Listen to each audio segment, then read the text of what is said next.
Good evening, everybody. So glad you could join us. Dun dun dun dun! Drums, please! And introducing the famous Jeremy Nell. Or Infamous. the infamous.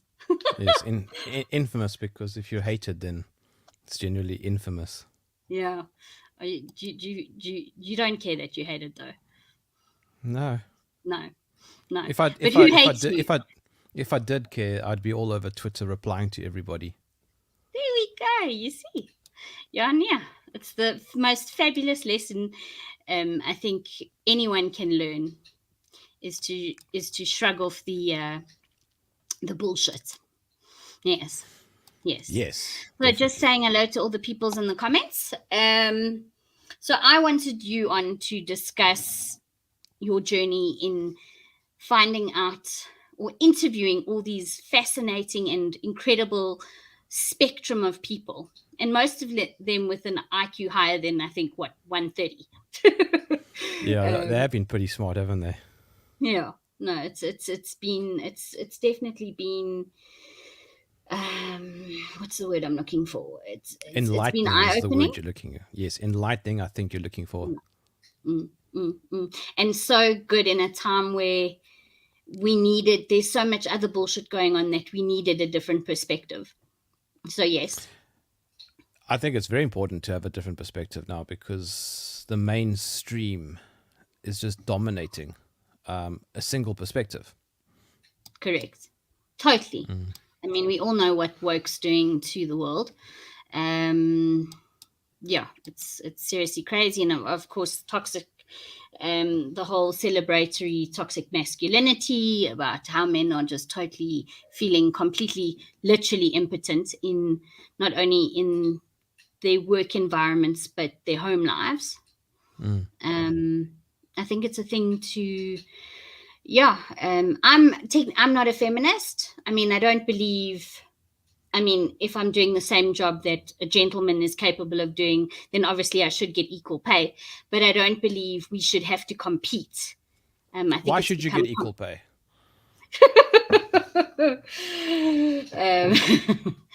Well, if I can add 1 and 1 together and you can add 1 and 1 together, then we should get equal pay for doing what we can. But yes, yeah. But if you can add 1 and 1 quicker than what I can do it, then you deserve to earn more. Fair enough. C'est la vie. Fair enough. Rusty J is saying, hello, go Jerm. Yes. Alrighty, so let's start from the very beginning, because the beginning is a very good place to start. Have you been watching not Mary Poppins? Is it Mary? No, it's not Mary Poppins. Where is it from? What was it? Sound of Music. Sound of Music. I did watch it a while ago when my kid was young. So this is one of the books that was given to me at one of your super spreader events. Thank you very much. And you did all of these. I mean, I think one of these was excellent. This one as well. Love it. For everyone in the comments. Wow, that's going back some years. So cheeky.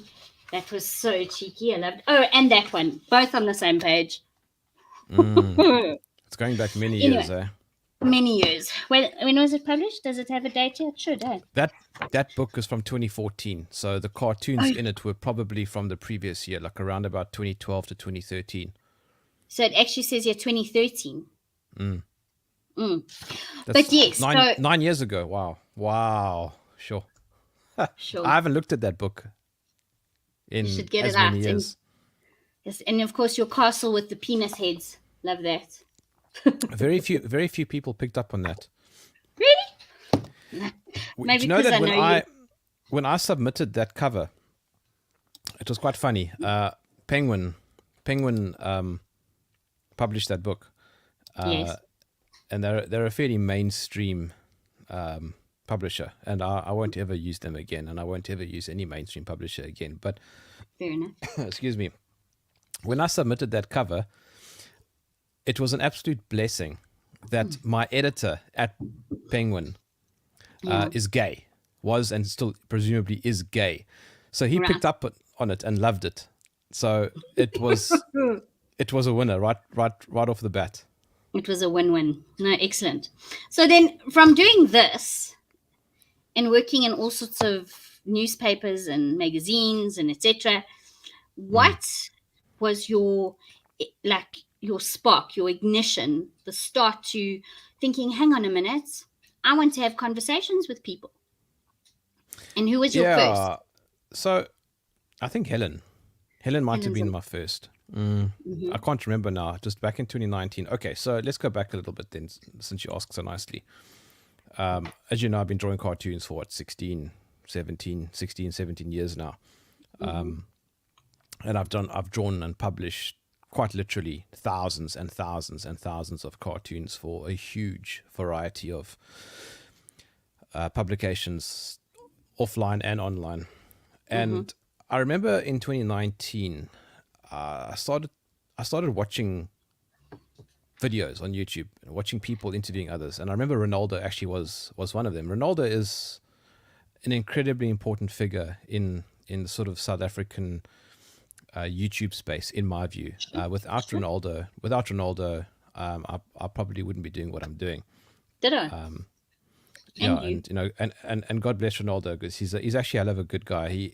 He and I are quite good friends, but he gets so heavily attacked. But anyway, and I remember thinking, okay, I like this idea of chatting to people, but maybe I can do it in a studio, because at the time, my really good buddy actually had his own recording studio here in Cape Town. For recording bands and that sort of thing. So he said, okay, well, you can use my studio. And so then I tried that out, and it was extremely expensive. It was, obviously you have to have the guest physically there. And secondly, you need a lot of people if you're going to do a studio. And it was fun, it was exhilarating, but it was just extremely bloated and slow and tedious and everything. And I think I did like three or four shows. I think I can't remember now who it was. It was Jack Miller from what's now Cape Exit. Helen, she came to the studio. I forget now. What's the woman's name who's the head of the Freedom Front? What? Tron. Pitron. I don't know. No, it's Peter Groenewald. Peter Groenewald. Okay. That was such a great fun conversation with him. It was so lekker. Okay. And then I think then everything stopped for a while. I got married and then went on honeymoon, and then basically for the next few months I didn't do anything, and then I decided to try this thing online. This was in what year? This was in what year? 2019. 2019. So I'd only done like 4, 5, or 6 shows or something at most, and they were all very, very theatrical, like extremely theatrical and kind of scripted and all that. And it wasn't all that great for me. And then I tried to do this thing online and figured out how to use all the software, etc., etc. And that was when I kind of got into it. That was towards the end of 2019. And then I remember my first big guest was Gavin McInnes, and from Proud Boys and Vice magazine, and it was fantastic, absolutely fantastic having him on, and that gave me a lot of confidence to do more of them, and that's what happened. And then I just kept on doing it, kind of just tried getting more guests, and ended up where I am now with over 200 behind me, and almost 2 million downloads. Yeah, it's incredible. Well done. And that's not using the mainstream. I mean, Correct. I left YouTube in 2020, and I left Twitter in 2020, and I left Facebook. Yes. Yeah. No, I take my hat off to you. I think it takes balls to decide you don't have to follow what everybody else is, to not be part of the herd. I wouldn't know. I'm not a biologist. But your wife is. No. Biologist. Sort of. No, I know what she is, but yeah, for all intents and purposes. How do you know my wife's a woman? Oh my Lord, let's not start that. Well, listen, I don't know what tickles your fancy. This is Cape Town. This is Cape Town after all. Anything's possible. No, listen, anything's freaking possible, hey? Yeah,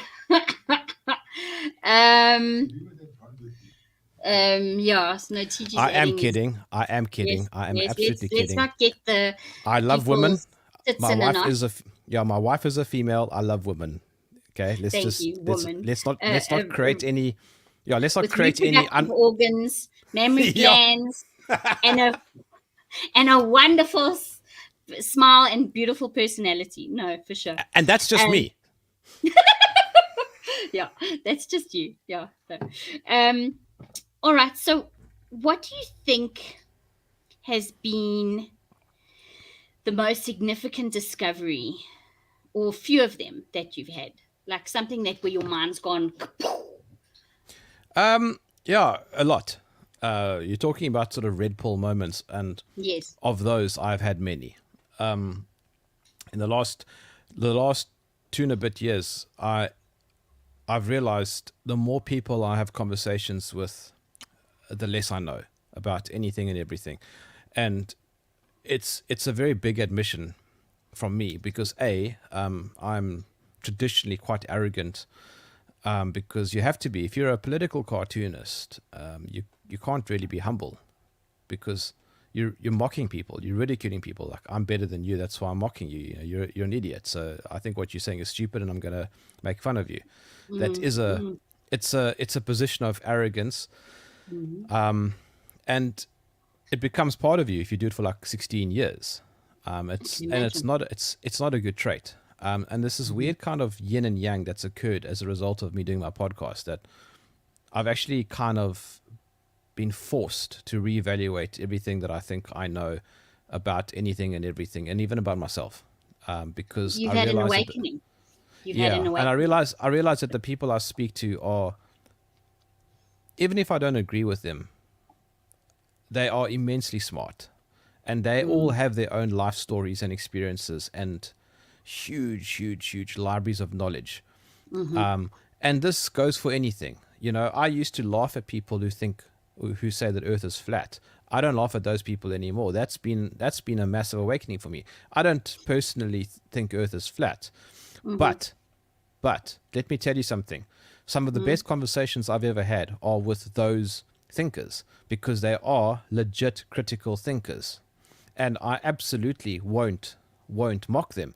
In actual fact, discussing the shape of the Earth has led me to so many realizations about so many other things. It's made me realize that a lot of what I thought I knew is possibly false, and there absolutely needs to be a reawakening or a revisiting of various aspects of our knowledge, because we are taught a very specific curriculum, and we Right. don't question it.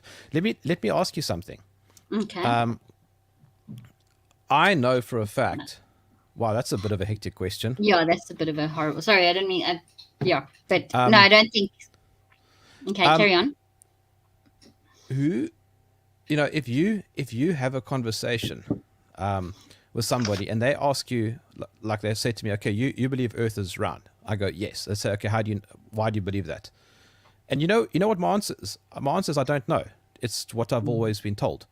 And that sense of like turning those cogs and starting to think critically about, well, why do I believe what I believe? And that for me has been a massive eye opener in everything. So we don't have to talk about that, but I'm just saying, in so many things, I realized that there's a whole massive wide world out there of new ways to learn things and to view things. Yeah. And I think the fact that you're daring to have these conversations with all these different types of people that have been pushed to the side, censored, told they're not allowed to voice their opinions. It's the only trait that separates us from the beasts is Yeah. human speech. And I think what's so important, no matter where we come from, or what our skin color is, or what our cultures are, or what our backgrounds are, if we're able to communicate, we're able to understand and literally walk in another person's shoes. Correct. And going back to your question, I realized now I didn't quite answer it. You were asking for some like moments that like where my brain just horseshoed. And for me, probably one of the biggest actually is the field of virology and essentially viruses. This is an incredibly complicated conversation, and we don't have to have it, but I'm just answering your question. For me, a big eye opener is actually trying to understand what viruses are, and and if they are contagious or not, and what, and by extension, what causes illness and what causes disease. That's for me has been a very, very big deal. And another one actually is the moon landing. After I did a show on that, I realized actually I don't think man went to the moon anymore. And I used to laugh at people who said that, but when you actually start analyzing, and by analyzing I mean looking at what other guests might have to say and the information they bring up, you start realizing that NASA is full of nonsense. And they Yeah, we and talk about Van Halen yeah, belts and yeah, radiation, and it's like, okay, wait a minute, maybe this is not such a good idea. yeah. I mean, look, it's possible. It's possible they went, but I actually I really don't believe at all that the Apollo missions at least went to the moon. I saw that comment about World War I and World War II. Absolutely, that for me has also been a pretty big deal. Kind of relooking at who started World War One. Excuse me. You look at who triggered the Anglo-Boer War. It was one of them was Lord Milner. The other was Cecil Rhodes. And and the most wonderful thing about the last few years of the COVID narrative has also been kind of questioning everything you think you know about everything. No, it's so good to question. If that's why I sort of went on the path that I did in my life, because I was told I'm not allowed to question, and I found something that enabled me to question, and that's just my religion. But I mean, each to their own. I respect everyone's choices. That's completely up to them. Why do you? I've heard that statement a few times, and because I don't have to prove that mine is anything but what it is. It doesn't have to be right. It doesn't have to be wrong. It doesn't have to be better. It doesn't have to be. It just is what it is. Yeah, I mean, I'm not asking that question as a moral judgment or anything. I'm just wondering why is there this desire that we must respect all, I don't know, cultures or all religious beliefs equally? If I mean, do you respect Satanism equally? I don't. It's something I don't delve into. Look, I believe whatever you give energy to in life becomes a form of reality. And like you were talking about where viruses come from, and I was having a conversation last week with someone who's on an awakening path, whatever that journey is for them. But they were saying just how people talk themselves into being sick. You can actually talk yourself into being healthy, whether you want to believe that or not. Yeah. No, you can. It's not. I don't even think that's controversial. Yeah. It's what's known as the placebo effect. They did plenty of these studies back in the 1960s already and the 1970s, where they showed the psychology and the herd mentality of people and groups of people, and how they can actually make themselves sick. Let me also tell you, there's another awakening. It goes back to exactly what you're talking about now. Tom Cowan, who was on my show last year, he's a doctor, and he's also an author, and he wrote an incredible book called The Contagion Myth, in which he argues that germs are not contagious at all. In actual fact, he says that germs are good for you for the most part. And that might be controversial because it goes against everything that we have been taught. But ignore that for a second. What he said was that we have such an impoverished view of what causes illness. And that struck a chord with me, because he asked me the question. He says, okay, if you purely look at things from a materialistic scientific view, explain to me why is it that in a room, if one person starts yawning, everybody starts yawning? That's not a virus. Why does that happen? You can laugh at it, you can, but it's real. The question is, why does that happen? And the answer is we don't know yet, because there isn't really an explanation. There's some sort of psychology happening between humans. That's about as far as we can speculate. Yes, another one that he mentioned. Put 20 girls onto an island for 6 months. 4 months later, they're all going to be menstruating at the same time. Correct. But women do that in the workplace as well. Correct. They all sync. And yes, and the question is, why does that happen? It's not a virus. It's some connection that humans have that isn't studied because it sounds too hippie fairy like. But the reality is that it's there, and you don't know why it's happening. And so we can only speculate. But if that's the case, we also know that this happens with animals, and it happens with plants and trees. We know that they communicate in some way or form. Now, it sounds bonkers when I say it out loud, but it is nevertheless true. I don't, and at some point throughout the ages, and I blame our school curriculum. I believe our school curriculum is incredibly archaic, incredibly. I mean, for instance, a parallelogram. We had to study our asses off to explain what the hell's a parallelogram. It's ridiculous. Have I ever used that in my real world? Never. No, but I think there's another thing, that the entire schooling system is completely outdated. Yeah, 100%. 100%. Or maybe just, no. But that's a conversation for another day. I see there are questions. Cool. Okay. Sure. No, shoot. No. Carry on what you were going to say. No, I was just going to moan and say, look, I don't understand why you have to go to school for 12 years. And what does it equip you to do? Nothing. It equips you to become a waiter. What can you do with the 12 years of being in school? You can maybe explain what a parallelogram is before you forget about it 2 years later. And it gives you a certificate to apply for a job as a waiter or as a bartender. That's it. Or the only thing you get into university and then you just learn. That's all it does. Yeah. All it's doing is that it's sort of equipping you to go to university to study for another minimum 3 to 4 years. And even then, you can do nothing with what you get. You still have to then go further. It's just complete insanity. You can do all of that in the space of 4 or 5 years. Mm-hmm. No, it's true. You can, and I like the school of life, personally. I've learned more from the school of life than I ever learned at school. Ever. I mean, there was that guy, and I mentioned this the other day on a stream as well.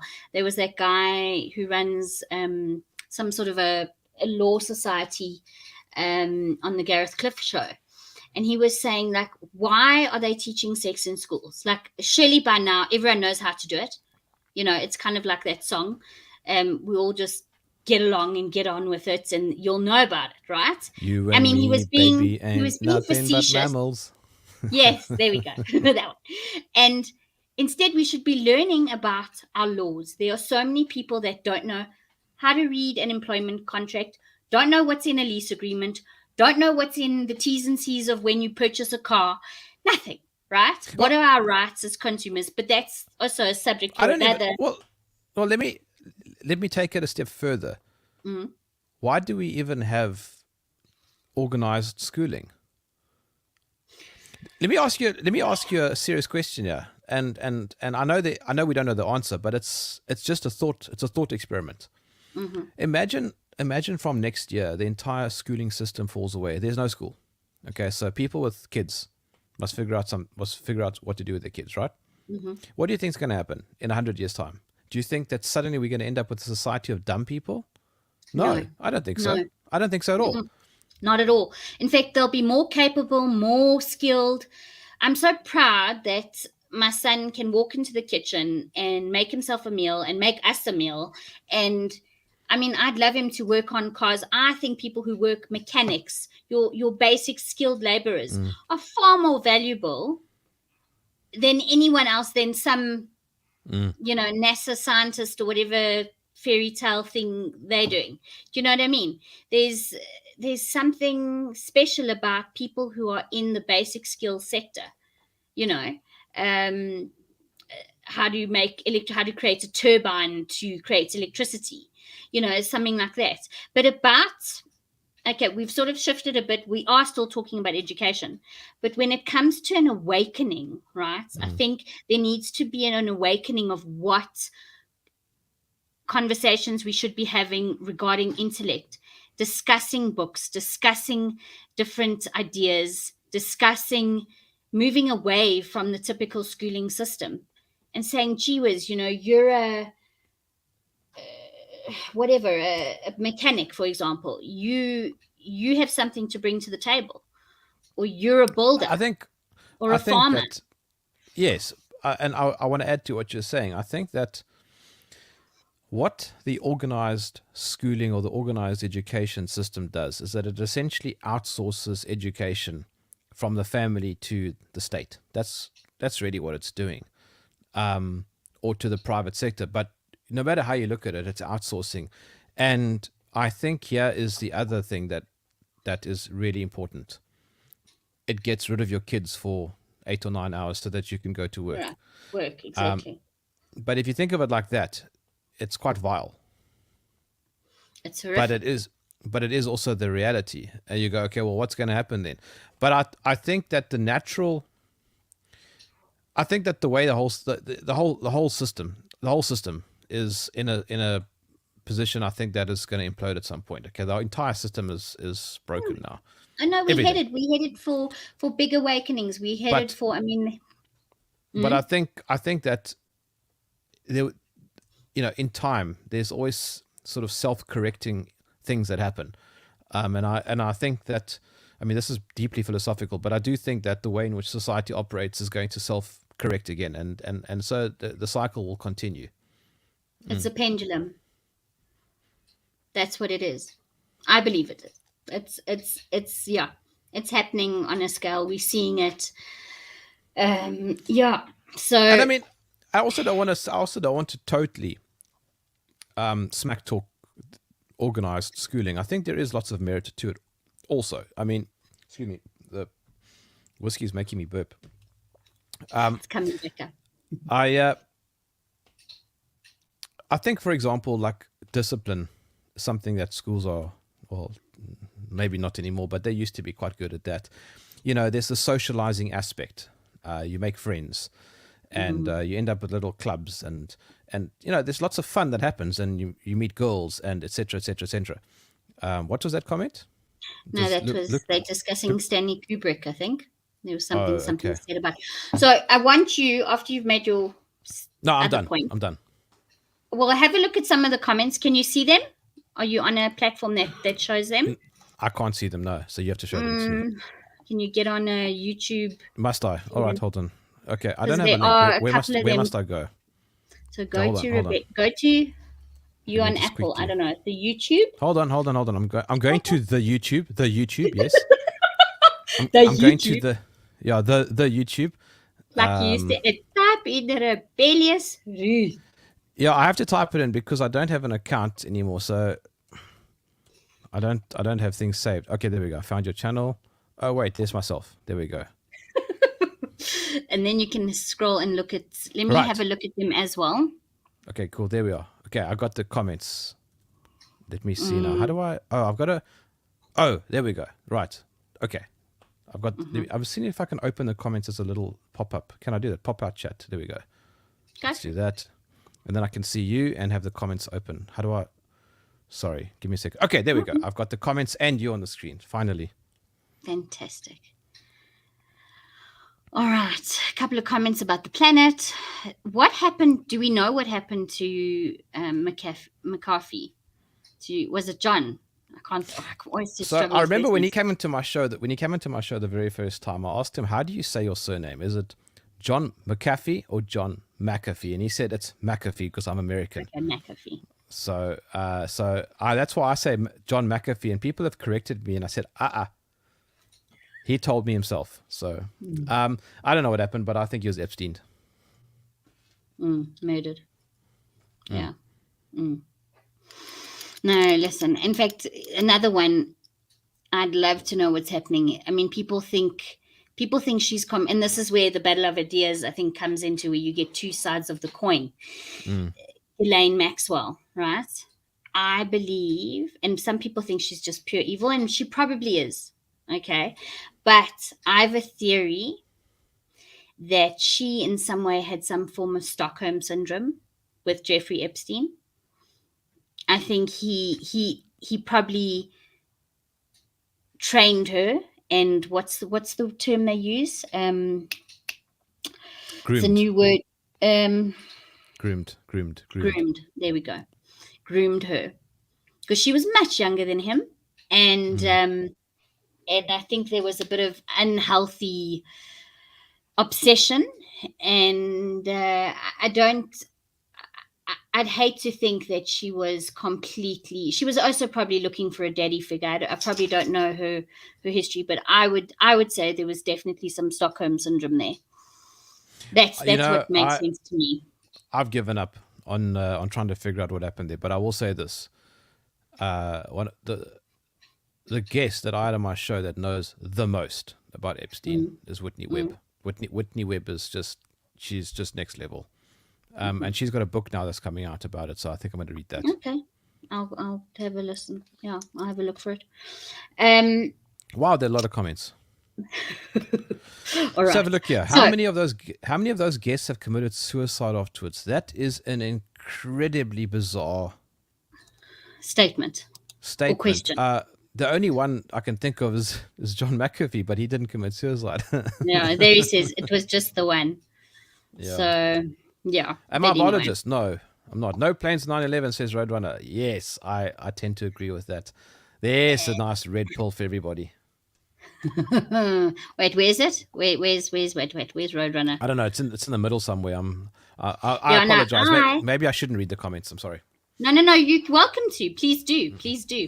I was trying to find the one. I don't know if I found the one. No, he's definitely more one than the rest.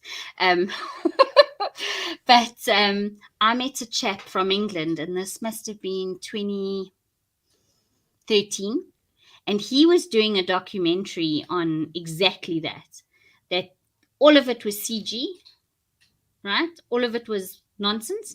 He had some pretty good graphics too, and at the time I wasn't ready to be red pilled, but yeah. Exactly. I think if you start, you know what the problem is, Ruth, is that these are all rabbit holes, and you can go very deep down all of them, and you can get caught up in them, and before you know it, 2 years have passed, and you've spent a lot of time trying to figure out if there were really planes on 9/11 or not, and you've missed out going to, I don't know, on weekends away with friends and family, or whatever it might be. So you've got to try and compartmentalize and balance to the best of your ability what you find important and what's not important. Thankfully, I can only focus on so many things at the same time. Are there any ideas? My grammar Nazi was coming out there. Are there any ideas worth ridicule? And if so, what criterion are you using? Of course there are ideas worth ridiculing. The ideas that I think are stupid. That's the criterion. But that's completely subjective, because you might not think that those ideas are stupid. So, for example, let me give an example. If I say I'm wondering whether or not there really were planes on 9/11, your knee-jerk reaction could be, oh, come on, that's ridiculous. That's so stupid. We all saw them. And then my counter question is, oh, did you really see them? Because you're aware that there were only 3 feeds. There were only three video feeds that day. Yeah. And they were 20 minutes delayed at least. Okay, but the point I'm trying to make is that the criteria for ridiculing people's ideas is generally completely subjective and based on what you think is absurd or not. Again, it's difficult, Ruth, because I'm trying to separate a good conversation with a cartoon. I don't think, let's come back domestic. I don't think that Julius Malema is that stupid. Yes, we might mock him, ridicule him. But that doesn't mean he's stupid. No, in fact, a friend of mine a few years ago, were in her beautiful, she had an amazing home. They've now live in Hungary. And because they wanted to. Okay, something's happening. They're coming to arrest me. I don't know if you can hear the airplane. Hold on. They're after me. And she said, "Oh, please." Now, this is obviously just before, as he left the ANC Youth League. She said, just "Oh, so you please." know, he didn't ever leave it. Just so you know, there's Probably a red pill. not. He's still in the pockets. But He go has on, his go hands on. still in the. Yeah. But go on. And she said, "Please, I will never, ever, he'll never come to power." And I said, "Funny you should say that, because they said the exact same thing about him. And he's such a clown, and he's this and he's that. And look what happened to Hitler. Hitler changed a lot of things." There's a red pill. Yes, a red pill. I have a book. I'm trying to get the author onto my show, but I'm waiting because I haven't finished the book. It's called Operation Grey Wolf, I think it's called. Came out, I think, about 3 years ago. And it basically argues that Hitler didn't commit suicide. He actually escaped and went to Argentina. I think that is a completely plausible hypothesis. Completely plausible. Think about the absurdity of this guy committing suicide. It makes no sense. Makes no sense. But yes, another one I don't know the answer to. And I love this question because it's a great thought experiment. Who do you think sank the Bismarck in World War II? Do you think it was Winston Churchill and the Spitfires that eventually sank it, or do you think the Germans scuttled their own ship? The Germans scuttled their own ship. I think so too. Yeah. But the official story is that Churchill's Spitfires essentially sank it. But it's a wonderful thought experiment. Why would they want that technology to get into the hands of the enemy? But not just that, the Germans were very proud. They had built a beast of a ship. It was like the best battleship at the time. And there was no ways. Jerm is in Cape Town. What was the purpose of that comment? Oh, he's probably answering someone in the comments. Where's he from? Where's he? Yeah. It's also nighttime. Yeah.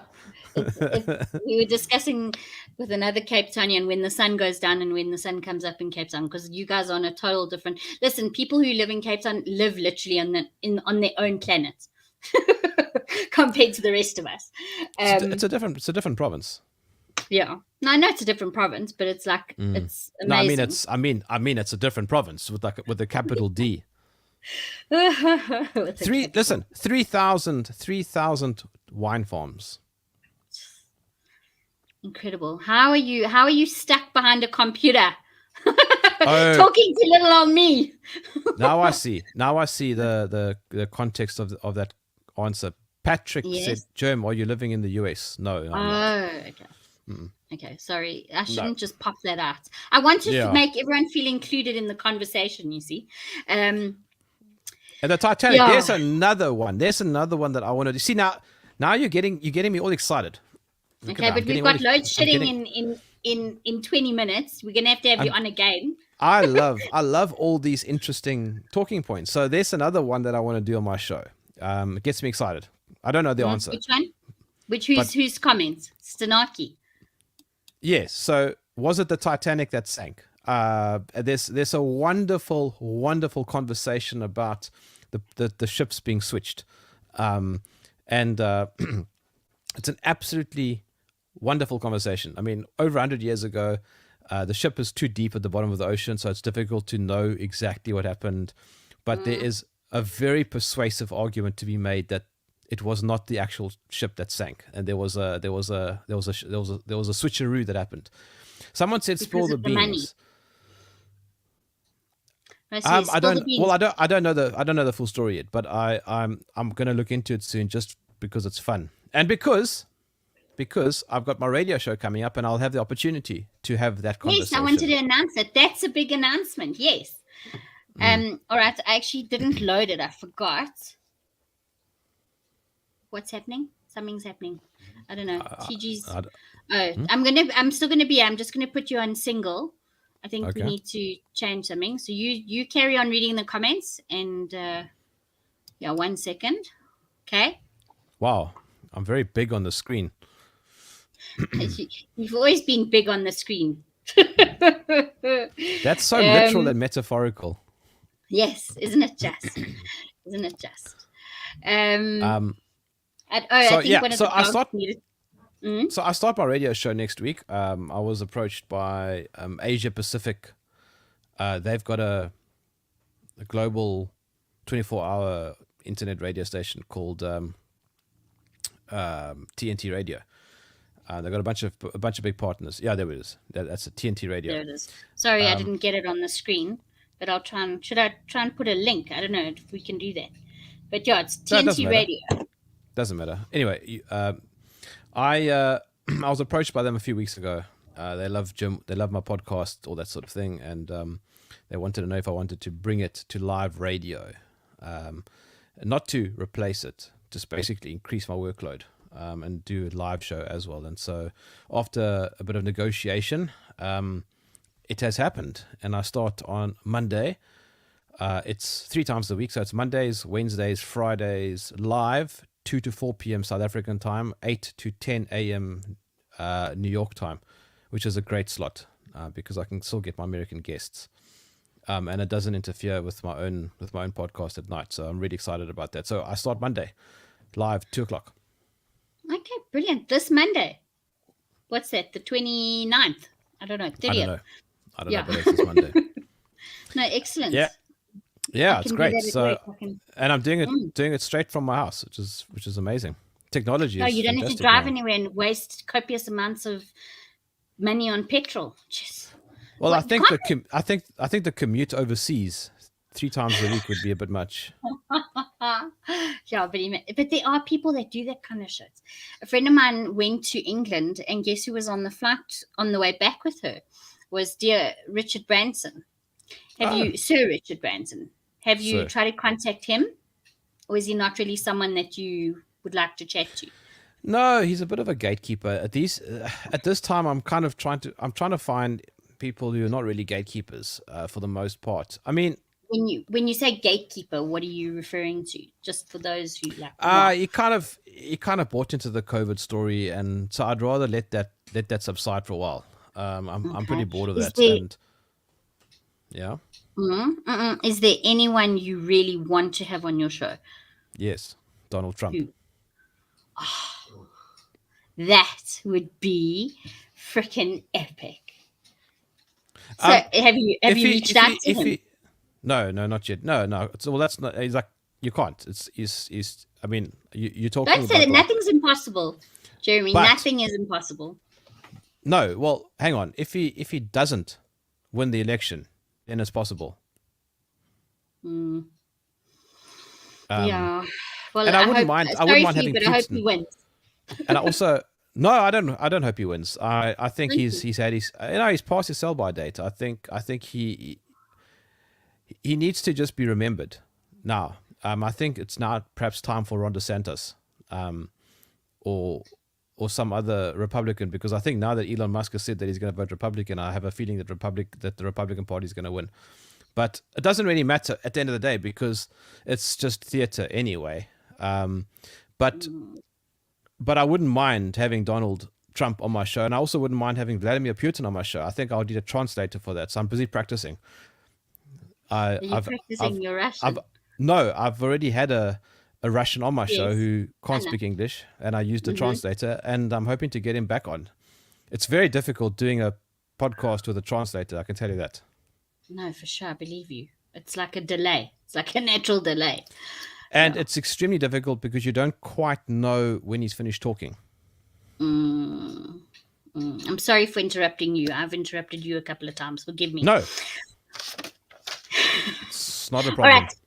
A few quick fun play questionnaires. Those who are watching. If there's anything else anybody else wants to watch, but I think we basically covered it. Well, not it. There's lots to cover always. Okay.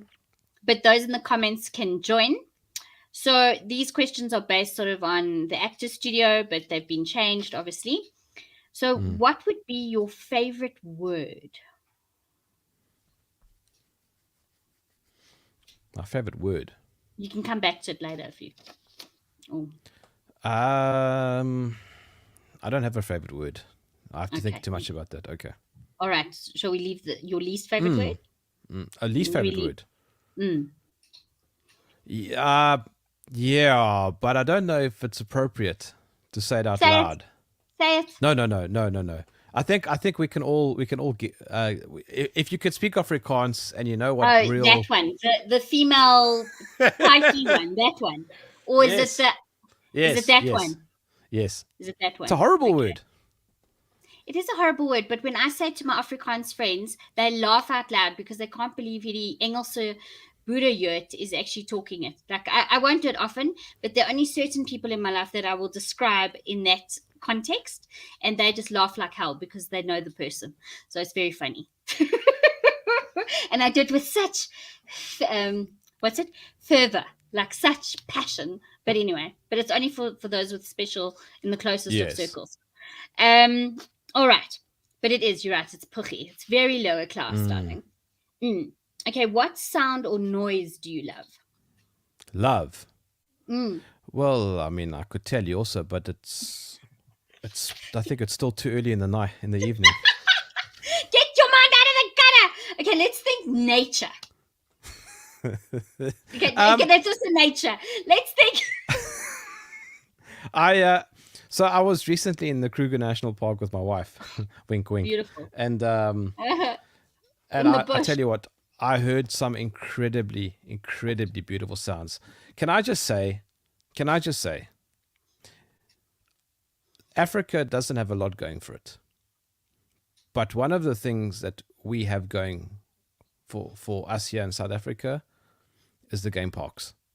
The wildlife is unbelievable. It is off the chart amazing. If you really want to just get yourself into a better frame of mind, I don't care which game park you go to, just go to a game park. Obviously, if you can go to Kruger, because Kruger is the creme de la creme. It's the size of Israel. You're Jewish, so you'll appreciate the fact that it's the size of Israel. Kruger is beautiful, absolutely incredible. Okay, parts of it are not so great, like Skukuza, because that's where all the tourists arrive and it's where the airport is. But it's a very big park, and there's a lot to see, and you go camping and it's beautiful, and the people are amazing, and there's no stress, and all you hear is the sound of hippos and lions and elephants and birds tweeting, and it's so beautiful to reconnect to what's important. Right. So I actually had on, I mean, I don't know, I mean, I know you've been extremely busy, but I had the South African Wild Parks School crime expert on. He's actually the guy that consults for the country. And we had 2 long streams, and you can't believe the information that man has. And I don't know, hopefully I'm being gifted a chance to go to the Kruger sometime this year. Have you not been? I went when I was in my 20s, but I haven't been I've been to the Pilanesberg. Pilanesberg is nothing compared to Kruger, but Pilanesberg is nice. It's not awful. Yeah. It was good. There's nothing better, and even like an hour outside of Pretoria, a friend of mine also had a bit of a bush camp piece of land that he set up. And when we woke up the one morning, you smell the bush, you smell the sunrise. Does it make sense? Yes, and you smell the hippos as well, because if you we didn't have any hippos on this plot of land. If you're camping near the water, you certainly smell them, and the hyenas. Yeah, no, listen, and no, the amazing things I learned from this man Ashwell, he's incredible. So if you want to look at that, they're on my channel. I did them about 2-3 weeks ago. We will have him back. He wants to talk about ape meat. He wants to talk about, and ironically enough, now we've got this monkey virus, but he wanted to talk about the wild game meat industry and concentrates on like ape meat, which is so. Let me give you a conversation to have on your show. Culling of overpopulated animals. Kruger sitting with so Kruger sitting with about 13,000, 14,000 elephants too many. So there's an ethical question for you. What do you do with them? No, it's rough. It's rough for me. Are you asking me now? No, We've no, only no, got no. 5 minutes. No, Let me ponder on it. But but ironically, it has such an impact on the rest of the ecology of the place. You know, the fact that, and he said, the fact that we think we can put a fence around it, no matter how big, and this is the problem with what's happening to our oceans. We just think our oceans are infinite. There's a limit, and humans have totally bungled this up. They've also, people think other people are stupid, and I also think that's a terrible thing to have happen. Does that make sense? Wow. Like I Kamati don't Wow, believe that's it. incredible. Sorry. I'm just reading that comment. 8 Which months one? pregnant. 8 months pregnant and lions came into the camp. That is hectic. The Sure. last comment. Yeah, that's quite hectic. Was that Buzzies? Yes. Sure. So you had but that was a while ago. Hey, Buzzies. But yeah, no, hectic. No, I'd be terrified. Not fun. But I mean, even a simple baboon is massive. We have no idea I this scale. hate baboons. It's my worst animal. If you were to ask me now what is my cuckest shittest animal, it's a baboon. Yeah, baboon. Yes, that's a All right. rubbish. It's an absolute rubbish animal. That it looks horrible. It's ugly. It looks like Unmannered. it looks like it wants to steal from you the whole time. You know, have you checked them? Have you checked them? I Like we have had it. them now. We had them in the Kruger. They jump on the car, right? If you Yes. outside the, and they look at something, and they go like, Cut that. no. James baboon face. Yeah, it's ridiculous. I hate those animals. They're such stupid looking, For what? awful. But they basically arseholes. hyena fodder. Yeah, and they've got big ones to prove it. Hyenas are so much better. What is your favorite curse word? Probably cuck, because it just sounds so funny. Cuck. Cool. Cool cuck. And what profession other than your own would you do? Well, I like the fact that you aren't asking if I would do it well. But I would certainly give some sort of profession that is outside of the city a go. Like, just, I don't know, like running a bar at a game park. Yes. No, that would be epic. And seeing everyone pull in through there with their stories and their bandages and their snake. But I must introduce you to Ashwell. He's something else. He's really he's incredible to chat to. But yeah, I see we've got 5 minutes left, and then I have to be in the dark, but hopefully not for long. We will be getting ourselves hopefully a UPS. And Patrick W, thank you, sir. Flattery will get you everywhere. And wait, Stanaki says here, waiting for the jackals. Waking up to the call of jackals in the Namibian desert. Yeah. No, listen, there's nothing better than wife nature. and I, so we plan like a big 4x4. I say 4x4, but I mean more like wildlife and bush trip, a big bush trip once a year. Okay, so Kruger is generally it. But we want to actually go to Kalahari, or maybe even more deserty, like more Kalahari. But that you got to be a bit more seasoned, and you kind of have to go with a group, because it's a bit more dangerous, and you have to have to know your oats. But we do enjoy that sort of thing. Know your stuff. Know how to start that vehicle or know how to get that vehicle out of the sand if it gets stuck. And also, my wife and I do it quite cheaply. We camp. Well, at least we sleep in a trailer, so we're above the ground. But we don't do chalets and that kind of stuff. We tow a trailer, and we put stuff in it, and we take food with us, and we literally sleep like. You rough it. Well, not roughing it. Roughing it is when you're actually camping on the ground in a tent. We tend to try and be above ground level, so we'll either sleep on top of the vehicle or on top of the trailer. Okay. No, listen, I smart camping. I can't wait to do it. TG keeps saying to me, Like, we need to wind this up, else we're going to get cut off midway. All right. Okay. All right. No but yes, germs, okay. So there's also Jermwarfare.com, people. Mm-hmm. Go to the website. You can support him. Massive new website coming in the next few days. The dedicated server was bought today. I have an actual dedicated server, which is not even in South Africa. So it's designed to handle all sorts of attacks and things. Mm-hmm. And the idea is to be as bulletproof as possible. So Jermwarfare.com is where everything is happening. My videos are all on Odyssey, but also on my website.